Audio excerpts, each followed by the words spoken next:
31 days ముందు ఈ challenge start చేసినప్పుడు నేను నిజంగానే ఈ ఛాలెంజ్ కంప్లీట్ చేయగలుగుతానా లేదా అనే ఒక డౌట్ ఉండేది. కానీ ఈ రోజు డే 31 డేస్ లో నేను ఏమేమి నేర్చుకున్నా, ఏమేమి స్ట్రగుల్స్ ఫేస్ చేశా అనేది 1 by 1 ఈ వీడియోలో నేను ఎక్స్ప్లెయిన్ చేయబోతున్నాను. మెయిన్ గా ఈ 31 డేస్ లో నా ఇన్కమ్ ఎంత వచ్చింది, ఈ 31 డేస్ లో జరిగినాయని నేను ఈ వీడియోలో క్లియర్ గా చెప్పబోతున్నా. So let's get started.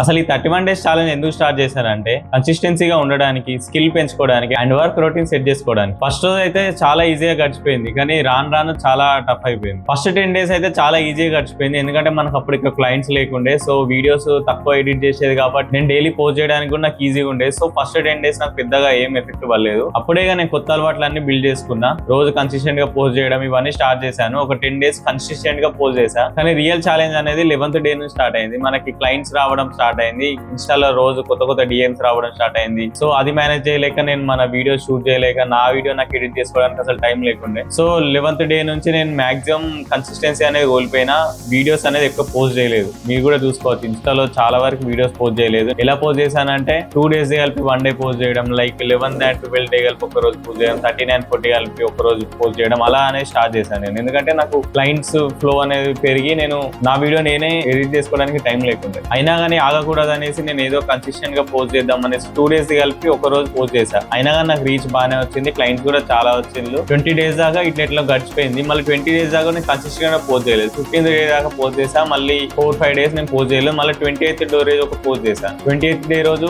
Post చేసిన వీడియో కూడా చాలా మంచి వచ్చింది రెస్పాన్స్. ఆ రోజు నుంచి కన్సిస్టెంట్ గా పోస్ట్ చేద్దాం అనుకున్నా. మళ్ళీ వీడియోస్ ఫ్లో ఎక్కువైంది, నాకు నా అదర్ పర్సనల్ వర్క్స్ ఎక్కువ ఉండే. సో నేను ఎక్కువ షూట్ చేయలేకపోయాను, నా వీడియోని ఎడిట్ చేసుకోలేకపోయాను. తర్వాత ఇక నేను మళ్ళీ వీడియోస్ తీయాలి ఎట్లయినా అని మళ్ళీ ఒక రొటీన్ అనేది సెట్ చేసుకొని రోజు correct time to time morning లేచినప్పటి నుంచి ఒక టైం షెడ్యూల్ పెట్టుకొని 9 o'clock అంటే 9 o'clock కి కరెక్ట్ వర్క్ స్టార్ట్ చేసుకొని 6 వరకు కంప్లీట్ చేసుకునేవాడిని. కరెక్ట్ ఈ టైమింగ్ లో ఎన్ని వీడియోస్ చేసుకోవాలి ఏందనేది మన క్లయింట్ డాటా మొత్తం ముందు రోజు వస్తుంది కాబట్టి, సో ఈ డాటా అంతా నేను ఒక రోజు ముందే నోట్ ప్యాడ్ లో అనేది నేను రాసి పెట్టుకునేవాడిని. ఎలా అంటే లైక్ ఈ క్లయింట్ ఈ టైం కి పెడదాం, ఈ క్లయింట్ ఈ టైం కి ఫినిష్ చేసేద్దాం అనేసి ఒక కరెక్ట్ రొటీన్ అనేది ప్రిపేర్ చేసుకొని కరెక్ట్ వీడియోస్ ఎడిట్ చేసుకున్నా. సో నాకు టైం మేనేజ్మెంట్ బాగా జరిగింది. సో నా వీడియోస్ కూడా నేను పోస్ట్ చేసుకోవడానికి టైం దొరికింది ఒక 24th డే నుంచి. సో లాస్ట్ ఏం చెప్తా అంటే 31 డేస్ లో నేను ఏమేమి నేర్చుకున్నా అంటే మెయిన్ గా కన్సిస్టెన్సీగా ఉండాలి. కన్సిస్టెన్సీగా ఉంటే ఏంటంటే మనకి గ్రోత్ ఉంటది. ఆ గ్రోత్ అనేది నాకు 31st రోజు నాకు నా ఇన్కమ్ ద్వారా నాకు చాలా హ్యాపీ అయినా, గ్రోత్ నాకు చాలా బాగా వచ్చింది. అండ్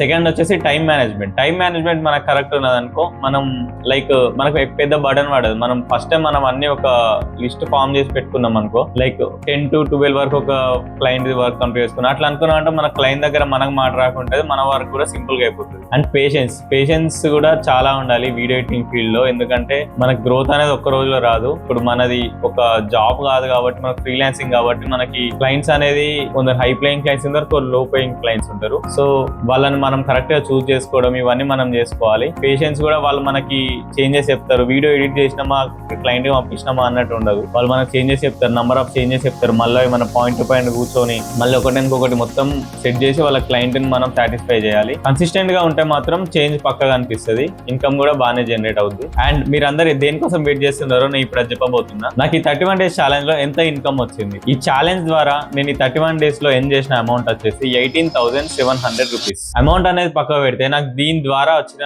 క్లయింట్స్ అయినా, నాలెడ్జ్ అయినా, అసలు నన్ను చాలా సెల్ఫ్ ఇంప్రూవ్మెంట్ కూడా నాకు చాలా ఇంప్రూవ్ అయింది. ఎందుకంటే మనకి ఎన్ నెంబర్ ఆఫ్ క్లయింట్స్ ఉంటారు. మనకి డాక్టర్ క్లయింట్స్ ఉన్నారు, లైక్ ఫుడ్ క్లయింట్స్ ఉన్నారు, డివోషనల్ లో చెప్పే క్లయింట్ కూడా నాకు ఒక అతను ఉన్నాడు. సో ఆ విషయంలో కూడా నేను లైక్ డివోషనల్ విషయాలు తెలుసుకోవడం, డాక్టర్ క్లయింట్స్ ద్వారా కొంచెం డర్మటాలజిస్ట్ వీళ్ళు కొందరు ఉన్నారు స్కిన్ వాళ్ళు, సో లైక్ నా స్కిన్ గురించి నేను తెలుసుకోవడం, ఇవన్నీ నాకు కొంచెం ఇంప్రూవ్ అయింది. ఈ ఎక్స్పీరియన్స్ అనేది నాకు ఫ్యూచర్ లో చాలా హెల్ప్ అవుతుంది. ఈ మనీతో నేను ఏం చేయాలో తెలుసుకోవాలని ఉంటా. సో మా అమ్మ చెప్తుంది వినండి.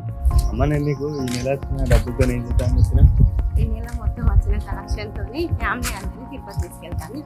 అండ్ ఇంకోటి ఏంటంటే మన సెటప్ గురించి చెప్పాలంటే మనకు పెద్ద సెటప్ కూడా ఏం లేదు. జస్ట్ ఒక ల్యాప్టాప్, ఒక చిన్న టేబుల్ స్టాండ్, అది నేను ఎంత అంటే అరౌండ్ లైక్ 350 or 400 ఇట్లా పెట్టి బై చేశాను. అండ్ మన సెటప్ అయితే ఇట్లా ఉంటుంది చూడండి.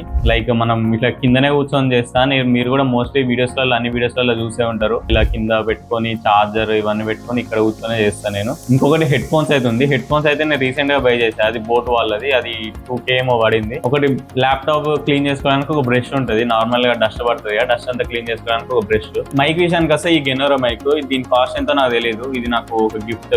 సో దీని కాస్ట్ తెలియదు. అండ్ ఇంకోటి మన దగ్గర మౌస్ వచ్చేసి ఇది లెనోవో, ఇది ఒక 600 ఏమో పడింది. ఇది కూడా కొని అరౌండ్ 1.5 year అవుతుంది. ఇప్పటికి బాగానే పనిచేస్తుంది. అండ్ ఇదే మన సెటప్. మనకైతే పెద్ద సినిమాటిక్ సెటప్ లైక్ లైటింగ్స్ కూడా ఏం లేదు. ఇప్పుడు నేను లైక్ విండో లైటింగ్ తోనే వీడియో షూట్ చేస్తున్నా. నార్మల్ ఇంట్లో లైట్స్ కూడా ఆన్ చేయలేదు. విండో సన్ లైట్ తోనే వీడియో అయితే షూట్ చేస్తున్నా. అండ్ నాకు ఉన్న యాక్సెసరీస్ అయితే ఇవే: ల్యాప్టాప్, మొబైల్, హెడ్ ఫోన్స్, ఒక ట్రైప్యాడ్, అది కూడా చిన్నది విరిగిపోయింది, అది కూడా ఆల్రెడీ స్టిక్ చేసుకొని యూజ్ చేస్తున్నా. ఇప్పుడు కూడా టేబుల్ ఇక్కడ కాళ్ళ మీద పెట్టుకొని యూజ్ చేసుకునే టేబుల్, అది లైక్ అది 350 or 400 పడింది. అంతే, ఇక సెటప్ అంతే, బేసిక్ ఏం లేదు. ఇంతే. దీంతోనే నేను 18,700 అనే ఇన్కమ్ అయితే జనరేట్ చేశాను. ప్రోకాస్టినేషన్ చేయకుండా స్టార్ట్ చేయండి, తొందరగా స్టార్ట్ చేయండి. మనకి సక్సెస్ అనేది అంత ఫాస్ట్ గా రాదు, ట్రై చేస్తేనే వస్తుంది. కన్సిస్టెంట్ గా ఉండండి, పేషెన్స్ తో ఉండండి. సక్సెస్ అనేది అదే వస్తుంది, లేట్ అయినా కానీ పక్కా వస్తుంది. ఈ 31 days ఛాలెంజ్ అయితే నాకు ఒక గ్రేట్ ఎక్స్పీరియన్స్. మీరు కూడా ఏదైనా వర్క్ స్టార్ట్ చేయాలనుకుంటే రేపు చేస్తా, ఎల్లుండి చేస్తా అనుకోకుండా ఒక కరెక్ట్ టైం సెట్ చేసుకొని ఈ రోజే స్టార్ట్ చేయండి. ఈ వీడియో కనుక మీకు నచ్చినట్టయితే లైక్ చేయండి, షేర్ చేయండి,